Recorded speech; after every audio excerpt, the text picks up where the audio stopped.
Let's join together in the spirit of prayer. Heavenly Creator, we come here to rejoice. We rejoice over the wonder of all of your creation. We give you thanks. We know that in all things and through all things, you are working for good, because when you created everything, you said it was good. We give you thanks, Heavenly Creator, for this incredible community. We ask that in our time together that we once again feel the presence of your Holy Spirit, that we are inspired to risk our best and deepest selves once more, that we may truly be who you need us to be for this hurting world. We ask all these things in your many, many names. Amen. Amen. Please be seated. Welcome to worship at Founders Metropolitan Community Church. It is always a joy to come together as a community. Do we have any first-time visitors today? If this is the first time that you've been worshiping here at Founders MCC, we ask you to raise your hand. Our ushers have some gifts of flowers and a little information. Looks like we are all family here today, so thank you for coming out and being together. A special thank you to everybody who came out on Friday night and helped to organize our fundraiser on Friday night. It was absolutely an amazing performance. The sanctuary was transformed as we had a reading and a play called Bits of Paradise. It really celebrated the hidden histories of what happened during the Japanese internment, and really honored the history of individuals who sat in these very pews, because it was people from this congregation who stood up and said, this is not right, and it is a legacy to which we honor and to which we continue to walk in. So thank you, everybody. Patrick for helping with sound, Roger for helping to organize, everybody who came out and supported that event. I haven't been able to talk to our treasurer yet. It was a fundraiser. 100% of the proceeds went to the congregation. I believe that we may have $600 or $700, but we'll find out what the actual number is. So thank you, everybody.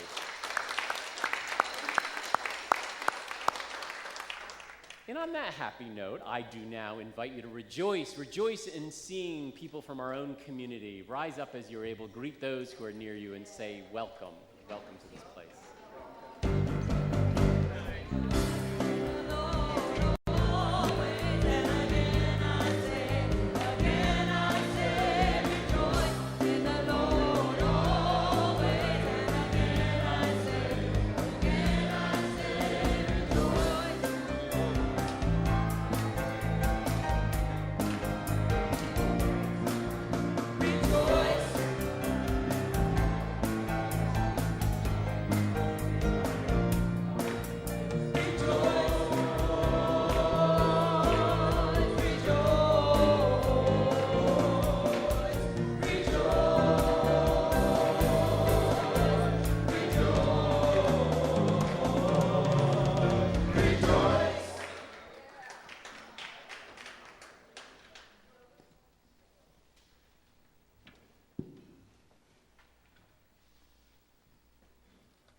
The first reading is taken from Isaiah chapter 65, beginning from the 16th verse, the Inclusive Bible.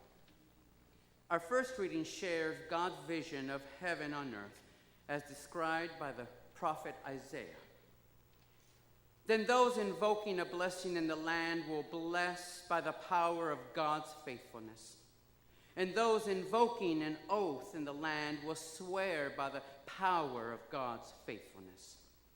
The former troubles are to be forgotten, and they will be hidden from my eyes.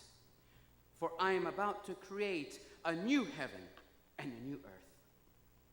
The things of the past will not be remembered or come to mind. Be glad and rejoice forever in what I create.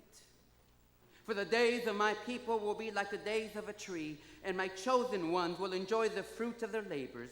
They will not labor in vain or bear children doomed to die. Even before they call upon me, I will answer. And while they speak, I will hear. The wolf and the lamb will feed side by side. The lion will eat straw like an ox. Serpents will be content to crawl on the ground. They will not injure or destroy in all my holy mountain, says Yahweh.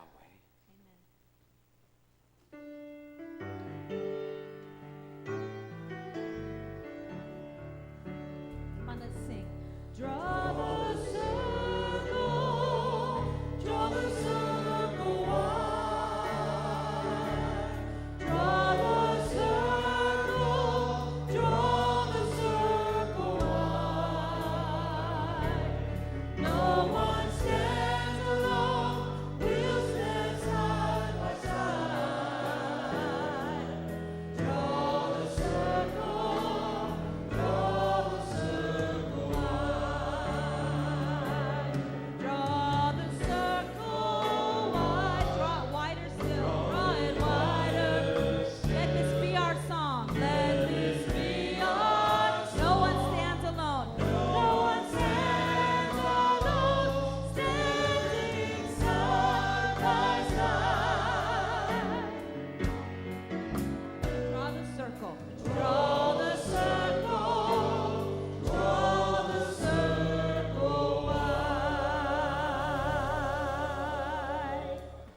second reading, All I Really Needed to Know I Learned in Kindergarten by Robert Fulghum. All I really needed to know about how to live and what to do and how to be, I learned in kindergarten. Wisdom was not at the top of the graduate school mountain, but there in the sand pile at school. These are the things I learned. Share everything. Play fair. Don't hit people.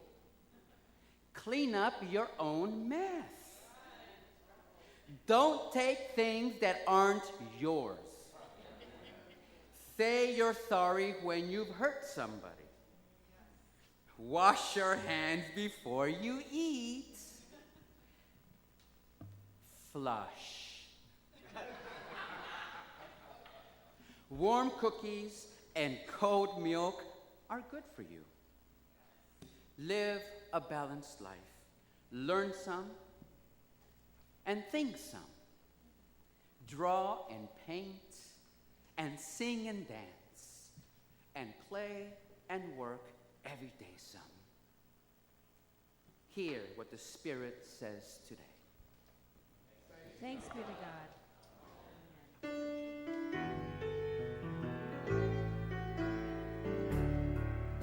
Draw the circle. Draw the circle. Draw the circle wide. Draw the circle. Draw the circle wide. No one stands alone. We'll stand side by side.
So before you sit down, please stay standing. So I wanted to begin by first engaging in a way to just kind of open ourselves up and kind of get us ready to receive and imagine this vision that we've been waiting for. And so if you'll join me, I want you to just sigh. Like sigh. Ah.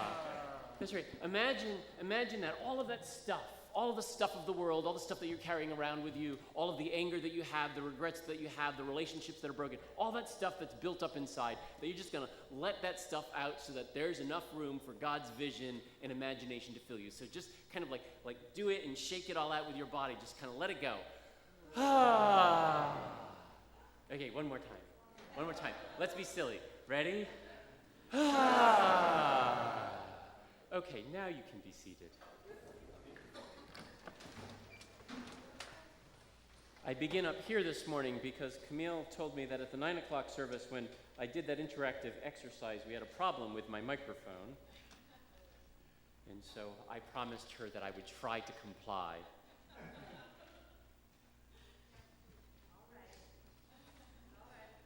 I can pay attention. So here's the thing. So as we make room to imagine God's vision, the next step is to actually, let's...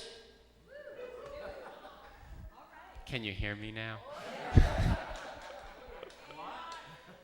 Let's go back to those amazing words that we got from Isaiah.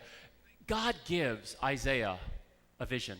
It's a vision that I actually believe was there at the very beginning in the moments of creation. It's a vision that we hear and we see over and over and over again. We see it in the struggles of the people of Israel to truly try to live in to be the people of God. We see it and we hear it after prophet after prophet after prophet, using their own words and sharing the vision as it's hitting them on their heart and as they're seeing it. And we see it most clearly in who Jesus is and why Jesus comes, and quite frankly, everything that happens from before Jesus' birth through his ministry and his life and his words, all the way through death and resurrection. It is this vision. And the vision that we get from Isaiah is this incredible vision. It's the peaceable kingdom. It is what it looks like when God's love reigns and God's justice rules within our lives and within the world. There's no more anger, no more blame, no more shame. The past is forgotten, we're told.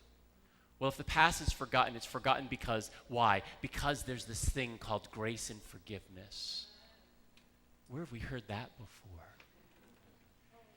When God's love rules, it changes the way that we see and we interact with the world. There is no more room for shame or blame or holding on to the past mistakes. There's no more room for holding grudges against one another. Because why? Because grace so fills our lives and so fills our hearts that there's no room for all of that animosity anymore. But it goes deeper on. I mean, imagine that. The wolf and the lamb, two literally mortal enemies, are there in peace with one another.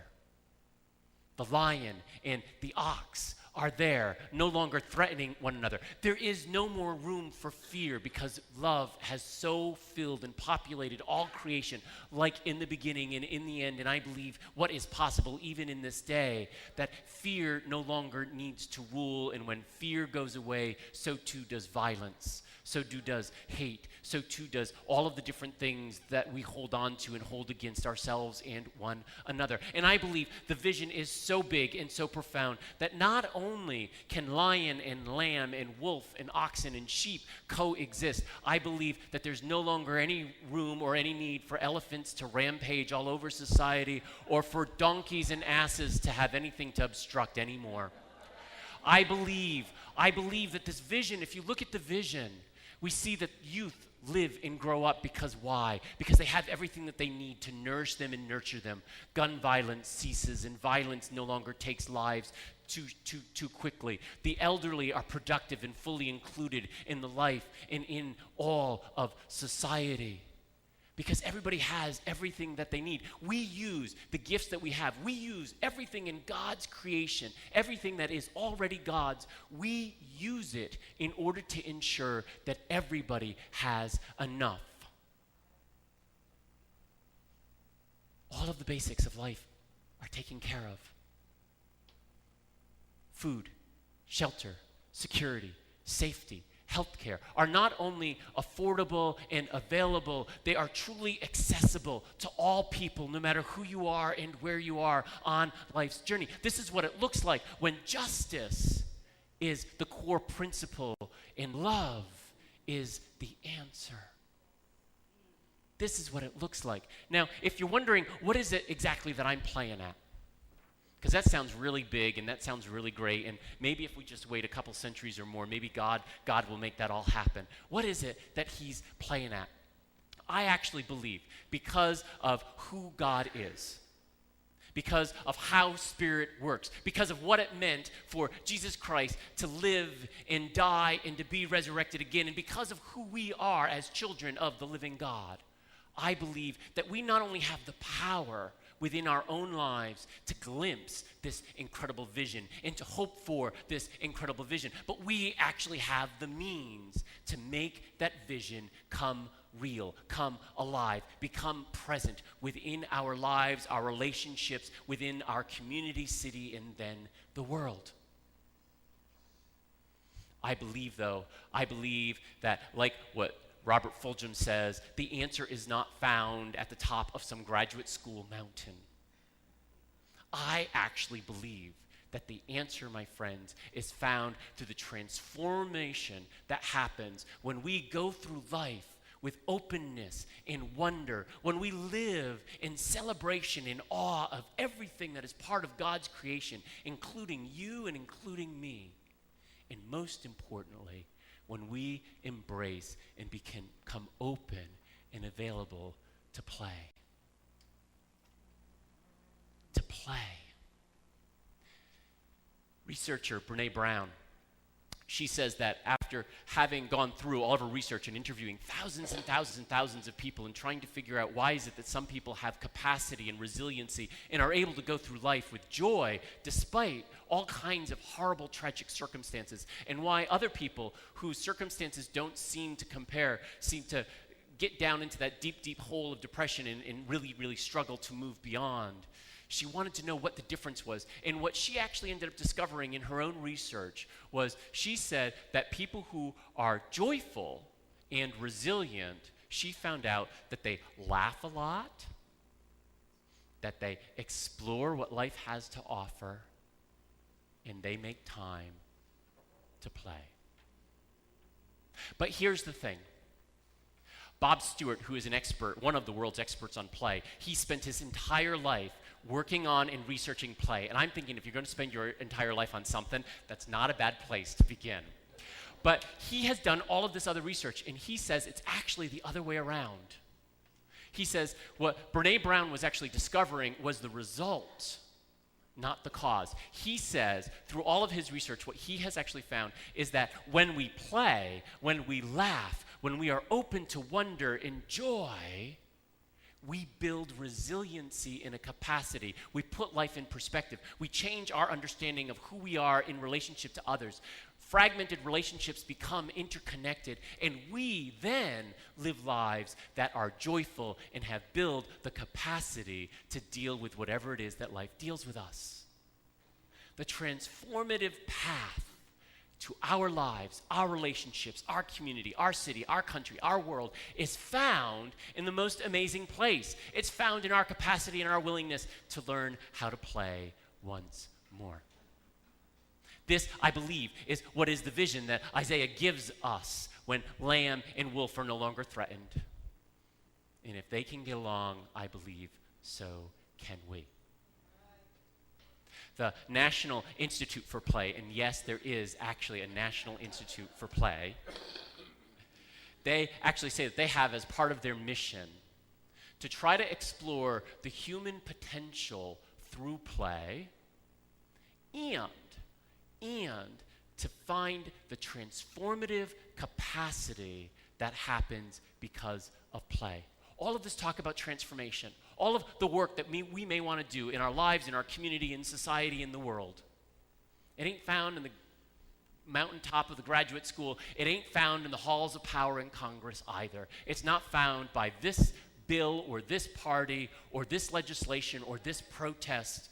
It is found when we come together in relationship and are willing to learn once more how to play. That's just amazingly good news. But let's explore how this works.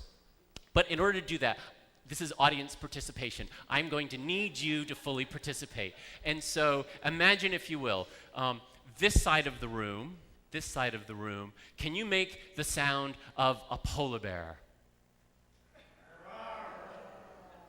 Come on, try that again. A polar bear, a hungry polar bear. And my accompanist, a hungry polar bear. And a sled dog. Can you all on this side make the sound of a husky, a sled dog? All good. Polar bear, sled dog. I think we're ready. Okay, so here's how the story goes. So this story takes place in Canada. This is a true story. It actually happened in 1996. True story. So there's this fellow, his name is Bob Laydon. He has a whole bunch of sled dogs. And he keeps these sled dogs on this little spit of land that kind of juts out into the middle of Hudson Bay in the far northern reaches of Canada. And he has them all chained up, and he feeds them, and he takes care of them, and he runs them, and he uses them in that way. And what ends up happening is, in 1996, in late spring, after the snow melt, and I do believe that far north in Canada the snow actually still does melt, probably melting more these days, but after the snow melts, the polar bears start looking for food. They're hungry. And so this one polar bear comes up, that's right, polar bear, comes up out of Hudson Bay. And this polar bear is like really hungry. And the way that Bob tells the story is he says he was there, he was taking care of his dogs, and he was feeding his dogs these one day, and all of a sudden he saw over the ridge the polar bear. And he feared for his life. And so he, unfortunately, all the dogs were chained up. He couldn't get to all the dogs. And so he just had enough time to jump into his car and lock the doors for safety. And then he said he watched, and he had a camera ready, and he took pictures of what actually ended up transpiring. And so he said the polar bear comes up out of the bay, and this polar bear is really hungry and looking for something to eat. And I don't think it cared whether or not, that's right, polar bear. I don't think whether or not it cared whether it was a walrus or a seal or a person or even a sled dog. And he says, so this polar bear comes up, and about 20 meters or so away from the first sled dog, it was Canada, right? So 20 meters or so away from that first sled dog, he says the polar bear gets up on the back paws. Claws are outstretched, teeth are all bared, and it's like growling. And all of these poor sled dogs, right, they're all chained up, and they're cowering and barking and whatever. And the polar bear, I'm sure, is thinking like I don't know, sled dog buffet, right? It's time for lunch. And so the polar bear starts coming on its back paws, and it's up there, and it's like trying to get to the first sled dog. And this very first sled dog is standing there, 20 meters or less in closing, and this bear is coming at it, and all the other dogs are barking and cowering and trying to hide away. And this one sled dog, the very first sled dog, instead of cowering or barking or trying to take an aggressive stand, it does the most amazing thing. It sees this angry polar bear, and it's like wagging its tail, and it hunkers down in this universal gesture of play. And the polar bear does an even more amazing thing. This hungry polar bear all of a sudden starts to move into this position of play. And for the next 10 or 15 minutes, the polar bear and the dog are playing. And then the polar bear goes off somewhere else and gets lunch. And what's really amazing about this is in this particular spit of land, every single year in late spring for several months, this ritual of play is repeated. It's just incredible. It's absolutely amazing. It's like the lion and the lamb, wouldn't you say? Yeah. So here's how that kind of plays out in my own life sometimes. So several years ago, I was called, as I'm often do, to go to a congregation which, similar, as you may be familiar, had some challenges. and they had some conflict, and they were not very happy with each other. And quite frankly, if you looked around the congregation, too often they acted more like the polar bear than they did the sled dog. And so after I arrive, I'm there for a little while, and so I meet with a whole bunch of leaders, and we're around this big conference room table, and I'm sitting right in the middle so that I can have these conversations. And we're talking and explaining, and after introductions, I have no idea what I was talking about, but I'm describing something, and I'm using my hands as, on occasion, I might do. And sitting across from me at this table is like this big guy. I mean, he's like bodybuilder kind of guy, and he's right there in front of me, furrowed brow, and all of a sudden he barks out, "What's this? What's this?" And everybody in the room is like, we're not sure what's going to happen next. I mean, this guy is big. He's like polar bear big. Like I swear, his arms are about the size of my two legs put together. And it's all muscle. And so he then reaches across the table, and he grabs my wrist, and he pulls it over and pulls me up and out of my seat, and he's like, "What's this? What's this?" And he drags my arm close to his face, and everybody is not sure what's going to happen next. Yeah, I'm feeling like a sled dog, and it's not that first one that wants to play at the moment. And he says, "Hey, that watch, that's Mickey Mouse. You're a pastor, and it has Mickey Mouse on it." And I say, "Yes, it is. Yes, I am. And yes, it does." And he lets it go, and there's a collective sigh of relief. And as he sits back in the chair and I find my way back into my chair, I say, "It is. I only wear 2 watches, and this watch I wear, when I do wear it, I wear it because it reminds me that it's not about what time it is. It's about the quality of the kind of time that we keep. We have lots of stuff that we need to do, lots of really difficult things that we need to work through, and we can never lose sight of how important the quality of the time that we have with one another. No matter how difficult the things are, no matter how much we may disagree, let us always pray that we find time in order to bless one another and pray with one another, and as far as I'm concerned, most importantly, find time to play with one another." And everybody's like, "Oh, hey, cool, no problem." And I go on to talk about whatever it was that I was talking about, and I get midway through a sentence, and he shouts up, "2! 2! What? 2? You said you have 2 watches. What's the other one?" And I say, "Why, Tigger, of course." I believe that this is exactly what Fulgham and Brene Brown and Bob Stewart and Isaiah and the prophets and God and Jesus Christ through the power of the Holy Spirit has been getting at all along. Imagine what that looks like. Play is transformative. When we play, what ends up happening is there's stuff that actually happens in our brains. Endorphins are released. Whatever we've been stressing on and trying to work through, we actually, in our conscience, we're preoccupied by whatever it is that is preoccupying our time, that we're having fun with one another, right? We're having fun.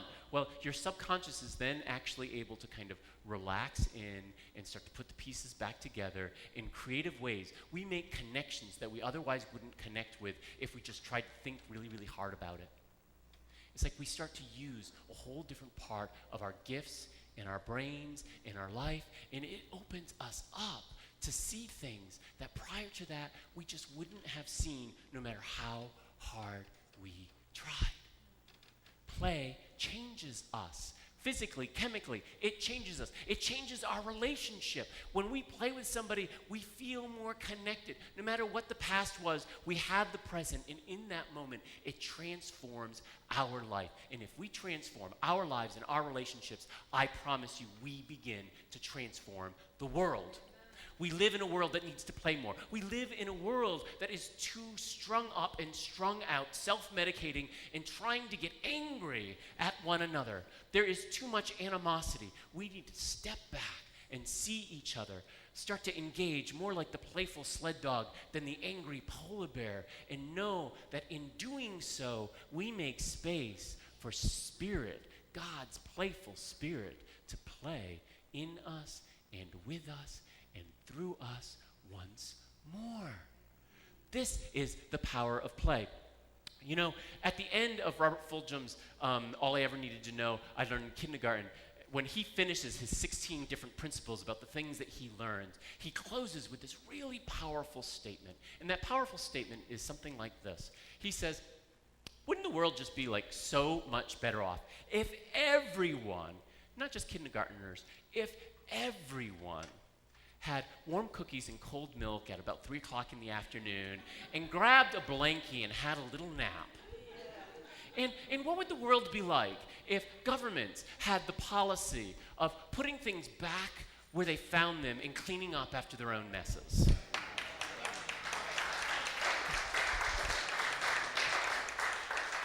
I believe that this is the power of play.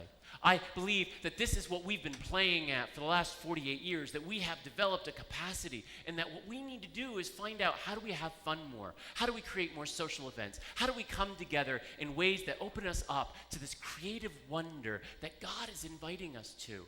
The amazing thing for me is, if you go back and you look at the contours of the vision that Isaiah gives us in Isaiah 65, if you look at that contours, it's about peace and love and hope, and there are threads of justice. This is what God is calling about. If you look at Jesus, remember, Jesus says, all who are weary, wherever you are on your journey, all who are weary, come to me. Let me take that burden on. Let me release your burden. And what I think that Jesus does in his words, in his life, in his death and resurrection afterwards, what Jesus is always doing is inviting us in to play with him. And look at what Jesus does. Jesus plays. Jesus plays with expectations and norms and rules and boundaries.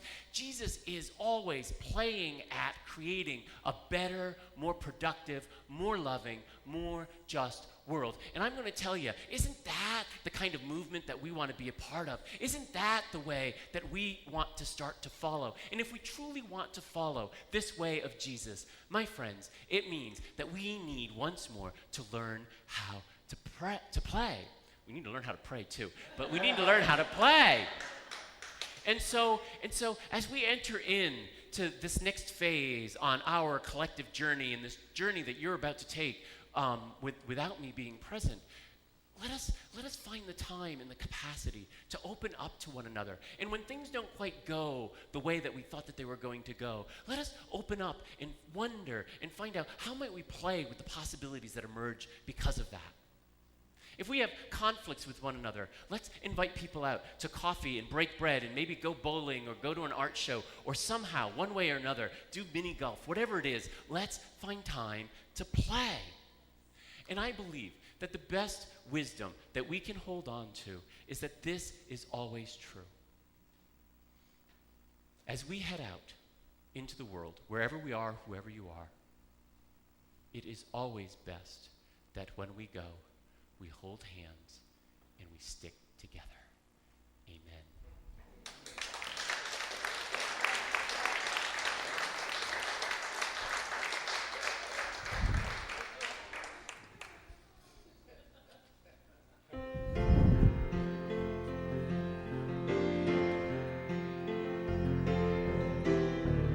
Come on, let's rise in body and spirit and sing this song. How great is our God.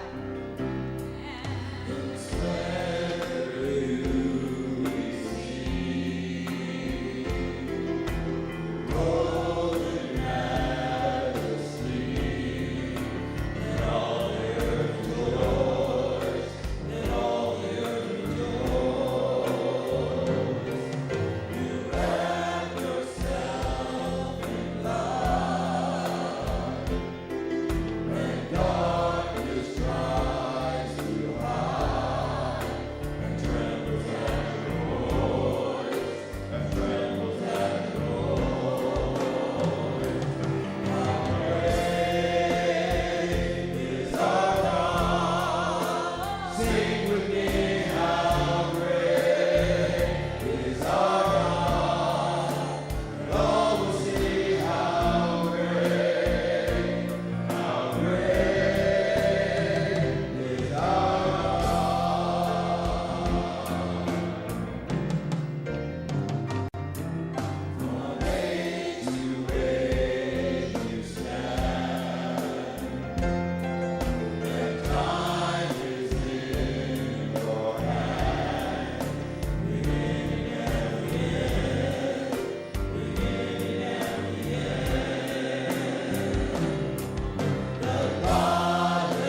Please be seated. Please be seated. For those of you who are joining us online, thank you for joining us for worship. It is always a joy to know that as we worship here, we are being joined by people around the world. We do encourage you at some point during this broadcast to scroll down. You'll find that there's a place where you can let us know that you worship. You can check in for worship, share with us any thoughts that you have about worship, and any ways that we might be able to support you on your journey wherever you may be around the world. Also, in a few minutes, we're going to be celebrating communion, and communion here at Founders Metropolitan Community Church is an open table, which means everybody is welcome wherever you are in your life or spiritual journey. We do encourage you to gather up the bread, the juice, the crackers, the wine, whatever it is that you have available that you'd like to use for communion today. Having it available will ensure that you're able to fully participate in this meal wherever you are around the world. Thank you for tuning in. And for everybody who's here, I again remind you to take your worship bulletin. It does double as a newsletter. There is a lot of stuff in the newsletter today. I only want to highlight a couple of things, very, very important things. One, immediately following this worship service, there are a number of volunteers who are downstairs. They are working on what we call our newcomers brunch. It is open to everybody, and we're really encouraging everybody to kind of go on down there so we can break bread and gather around the tables, make a new friend, share what's going on in your life. Various ministry team leaders will be there to update you about what's going on in their ministries. And also, if you're interested in getting involved, it'll be a wonderful time to get connected. So everybody, come on down. You'll find on page 3 of our worship bulletin, there's a little menu in the insert to kind of tempt you to come on down and say hi for a little while. But then what I really want to draw your attention to is the centerfold. A lot of people have been asking, what happens after August 20th when you're gone, and what happens if we don't have a new senior pastor in place? Well, we've been working for the last several months to put plans in place to make sure that everything in the congregation will continue to go as best as we can expect, which is going to be absolutely awesome. God has begun a great thing in us. God has begun a great thing, and it's really just an amazing resurrection and a return to focusing on how we can have this incredibly positive, powerful impact in the world. And so over the last couple of months, I've been working with the board and a number of leaders in order to, one, we've asked all of the teams and leaders to say, what are your plans of all your different events and activities for the rest of the year so that we can coordinate them now so that we don't end up having collisions in the future. So if you're a ministry leader and you haven't sent me your calendar, please send it now. But also what we've done is there's a lot of responsibilities that fall on your senior pastor, and so we've created this transition team. The details are explained in the centerfold, but the bottom line is that Dean, as the vice moderator of the board, in accordance with our bylaws, he will be the de facto leader of the church, if you will, in this interim time when you're without a senior pastor. Around Dean, we are surrounding him, in addition to the board, we are surrounding him with a transition team. Specific responsibilities are going to be given over to specific people who will help to organize areas in the life of the congregation. Many of them are board members, some of them are congregants. For worship, I've been working weekly with Reverend Onetta. She's in the back, there she is. She's going to be helping, thank you. And yes, thank you to everybody. Reverend Onetta is going to be helping to coordinate what's going on in worship. We're putting together the whole plan of who's preaching between now and the end of November. So we're thinking about what the themes are and what's it's all going to look like. We're working with other individuals to plan community activities and community events, what's going on with social justice, what's going on with operations. So all of those bits and pieces in the life of the congregation are going to be passed off in terms of responsibility temporarily until you have elected a new senior pastor. So a lot of details there. If you've got questions about that, please see me, please see Dean, contact the board. We're really trying to be upfront and intentional. Other congregations that I have worked with that have gone through this process have actually found out that this intentional process has been the period of time where amazing things happen because they discover how much they've grown in the time that I've been with them. And you don't know that until you actually find out how much you need to depend upon one another and how incredibly gifted and blessed that you are because you're in community with one another. That's what this time is all about. So I encourage you to take a look at that. If you've got questions, please talk to the board, please talk to me. We've got a few more weeks to finish planning. I still need some individuals to help with some of the office stuff and a few other areas in the aspect of the life of the congregation. So if you've got some spare time and are willing to help out, please let me know. We can sit down and look at where your passions are and what it makes sense in the life of the congregation. Lots of other things going on. CLM is starting. They're going to be offering that. Creating a Life That Matters is a spiritual program, transformation program that was developed by MCCs for MCCs. Reverend Lori is one of the co-facilitators, as is Jenny, who was here earlier. There she is. You can talk to them afterwards, or you can pick up a little brochure and a sign-up sheet. They are on the table in the lobby. We call that the narthex. They're on the table there. Please check that out. It is an amazing, amazingly transformative experience. If you haven't taken it, I really encourage you to check it out. Talk to Reverend Lori or Jenny, who has gone to Creating Life That Matters. So also, if you've got a question, anybody who has their hand up, ask them about the experience and what it really helped them with as well. We ask you every single week to give as God is blessing you, so that we may have the resources to be this incredible presence. And so we ask that you just give as you're able and as God is blessing you as the plates come around this morning. Thank you.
those who have come before and all those who will come in our future to join us.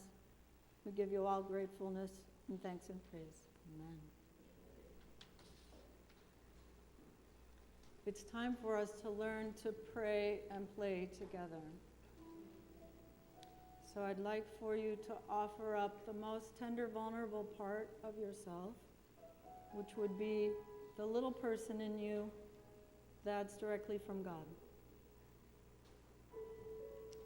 God, as we pray today, help us to learn to play in the face of all those challenges in the world that we have no idea how to manage.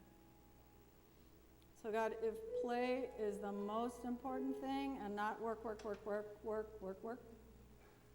then God, help us to give to you all that stuff that's in the way of us cracking a smile, listening to the humor within.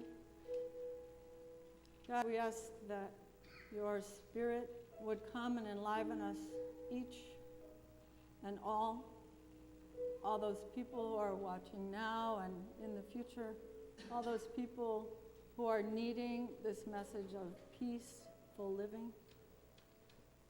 God, wherever our place of fear is, we would be willing to turn that over to you now.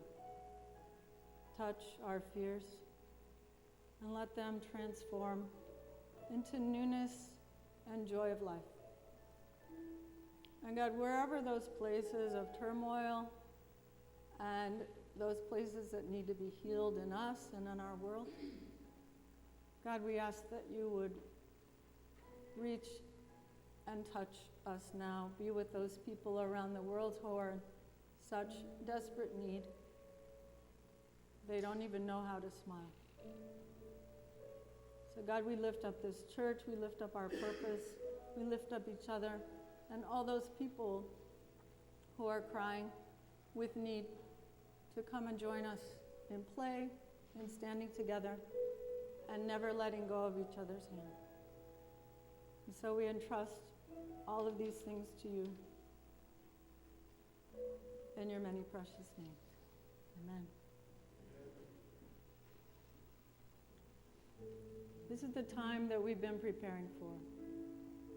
I've never thought of communion as play, but it certainly is joining together, keeping the circle, opening the circle wide, and receiving directly the gifts that have already been prepared for us by Jesus our Christ. So he took the cup and he blessed it with his friends, and he offered it to each of us. He took the body, he broke it, he blessed it, he gave it to each of his disciples. And so in this way, Jesus asked us, remember me. These are the gifts of my life, my body, my life essence. These are all that he had to share. We know he cried. We know he prayed. We know he prepared himself. We know he did some amazing stunts with people who would not likely be called down from a palm tree to host dinner. We know he had a great sense of humor. And we need that. We need that now. So receive these gifts. Take, eat. This is my body given for you. Drink this, all of you. This is my life, poured out for everyone. Do this. And whenever you do this in remembrance of me.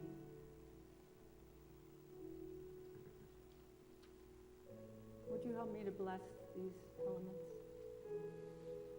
God, we ask for your blessing, your life, your joy, to fill these elements, that they would be nourishment for us, for that little person in us who needs your life, your joy, to touch and heal and open us and help us to live in vulnerability, and allow your perfect love to cast out fear. We bless these in your many precious names. Amen. In order to receive this feast, we have servers and acolytes, so I would ask you to come forward now. And we want our guests and everyone to know that all over the world, wherever there is MCC, this is an open communion, that you don't need to be a member of this church or any church. You don't need to be prepared in any particular way, just your willingness to come and to receive. In just a few moments, the ushers will direct each of us to come and receive this communion given to us by our brother, our Christ, Jesus. Come, all are welcome.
prepare to head out into the world, a couple of quick reminders. There is brunch immediately following our closing song, so we hope to see you downstairs.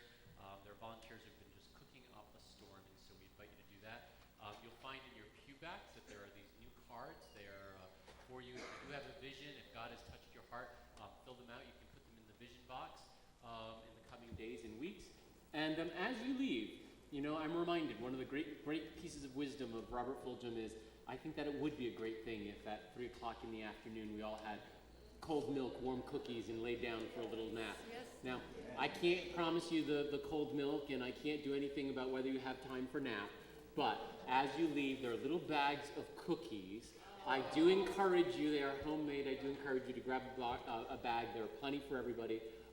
They're all different kinds. There are no nuts in any of them, but take them so they may warm your heart, or you can give them to warm the heart of another as you leave.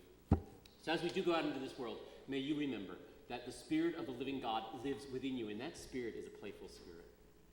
That Spirit is a playful Spirit, which means each and every one of us have that playful Spirit deep within us. May we find time as we go out into the world to open our eyes and live with joy and with wonder, knowing that you already have everything that you need in order to play at transforming this world. Let us sing our closing song.